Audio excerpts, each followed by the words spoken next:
सोचिए जिसके जेब में कभी घर जाने के लिए 40 रुपए नहीं थे, उसने कैसे ठुकराए 107 करोड़ रुपए। जिसको अपने परिवार के 4 लोगों का पेट भरने के लिए सोचना पड़ता था, वह कैसे खिला पाया 50,000 लोगों को 156 भोग। कैसे यूपीएससी की 2.5 लाख की फीस को लाके रख दिया 7,000 और 10,000 के बीच, और शिक्षक क्षेत्र में लाई नई क्रांति। जब किसी सेंटर में गरीब बच्चों को पढ़ाते समय दूसरे कोचिंग सेंटर के दलालों ने फेंकवाया बम, तो कैसे जान बचाई उनके बच्चों ने। कैसे इन्होंने अपनी पूरी जान लगा दी यूपीएससी की धांधली में, और केंद्र सरकार को भी दे डाली धमकी, जिससे मिला बच्चों को इंसाफ। तो चलिए आइए देखते हैं इस कहानी के माध्यम से।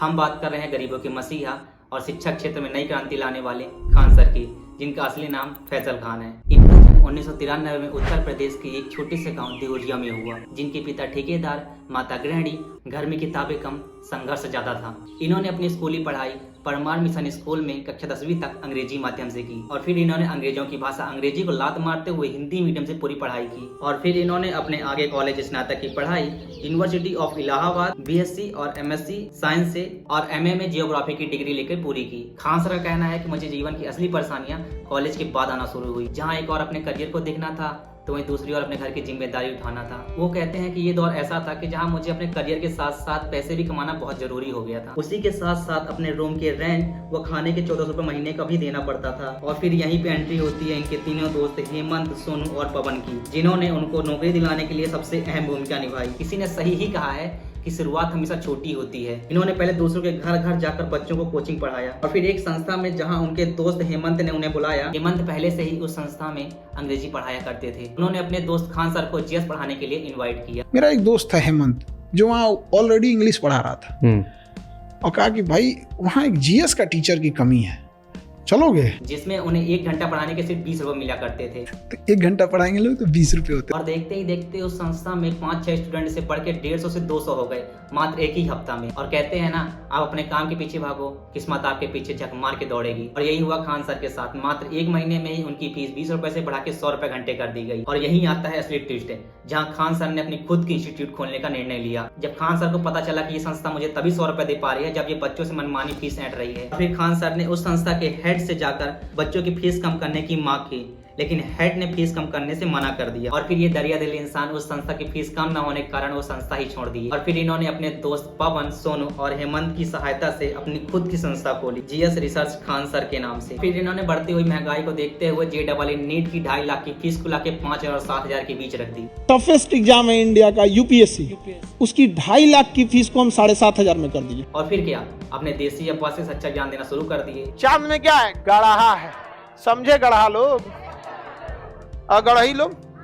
और देखते ही देखते उनकी संस्था में उनके पढ़ाने के स्टाइल की वजह से उनकी संस्था भरने लगी। और कहते हैं ना, जब कोई हीरो होता है तो विलन जरूर होता है। यही हुआ खान सर के साथ। विपक्ष में बैठी लुटेरी संस्था जिन्हें ये पसंद नहीं आया, और कई बार ये लुटेरी संस्थाएं खान सर को फीस बढ़ाने के लिए धमकियां भी देते रहे। लेकिन खान सर का कहना था कि शिक्षा गुरु दक्षिणा की तरह देना चाहिए, फीस उतना ही लेना चाहिए जितना ये गरीब बच्चे दे सकते हो।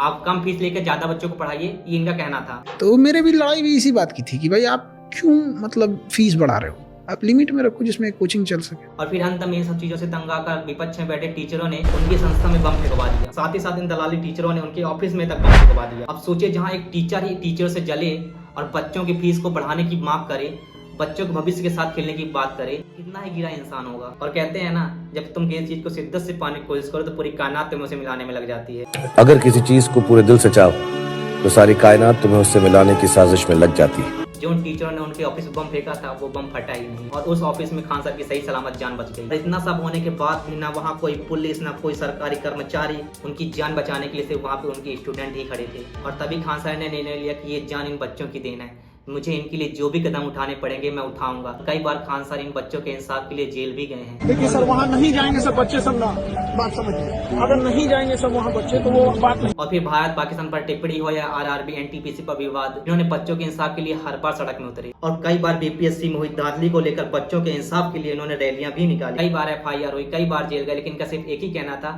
ये जान बच्चों की देन है, इनके लिए कुछ भी। इनका कहना था, अगर ये मेरा देश मेरे साथ है और ये मेरे बच्चे मेरे साथ है तो मैं गलत नहीं हो सकता। और अंततः हर बार इन्होंने जीत भी हासिल की। और फिर बड़े बड़े सोशल मीडिया प्लेटफॉर्म जैसे BBC से लेकर कपिल शर्मा शो तक हर जगह सिर्फ एक ही नाम गूंजता है, देश का सच्चा टीचर सिर्फ खान सर। इनके इन अचीवमेंट के लिए कई अवार्ड भी दिए गए, जैसे बिहार केसरी अवार्ड राज्यपाल द्वारा, young icon award, national education award, Bihar गर्व सम्मान अवार्ड, ये सारे अवार्ड उन्होंने जीता। वो सिर्फ एक कोचिंग सेंटर नहीं चला रहे हैं, वो क्रांति चला रहे हैं, और उस क्रांति का नाम है इंसाफ बाय खान सर। दोस्तों आपकी क्या राय है, अपनी राय कमेंट बॉक्स पर जरूर दीजिएगा।